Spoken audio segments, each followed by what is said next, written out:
किल हो जाते हैं। बनाते हैं कुछ सीबम ग्लैंड्स होते हैं जिनकी सेक्रीशंस आप जिस्म पे देखते हैं ऑयली लेयर्स की फॉर्म में। हमारा डाइटरी पैटर्न खराब होने की वजह से, जिसमें फास्ट फूड है और जो डिफरेंट फसी ड्रिंक्स हैं, उनकी वजह से इन सीबम की प्रोडक्शन भी हमारे जिस्म में ज़्यादा हो जाती है। मैं इसी असनाफ फंगल कॉलोनीज ग्रो करना शुरू हो जाती हैं हमारे जिस्म पे। उसमें मोस्ट कॉमनली जो देखा गया है उसको मेलासीजिया कहा गया है और इसके काफ़ी जो नुकसानात हैं वो रिपोर्ट किए गए हैं।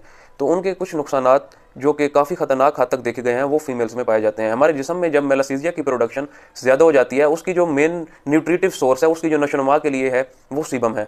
वो अपनी ज़्यादातर जो नशोनुमा है वो सीबम से हासिल कर रहा होता है। तो इन सीबम भी ज़्यादा होने की वजह से हमारे जिस्म में मेलासीजिया ग्रो करना शुरू कर देता है। तो फीमेल्स के अंदर जनरल ट्रैक को भी ये टारगेट कर रहा होता है। इसके साथ साथ ये फीमेल्स के अंदर जो इनफर्टिलिटी का रिस्क है, जो बांझपन का रिस्क है, वो भी ज़्यादा कर देता है।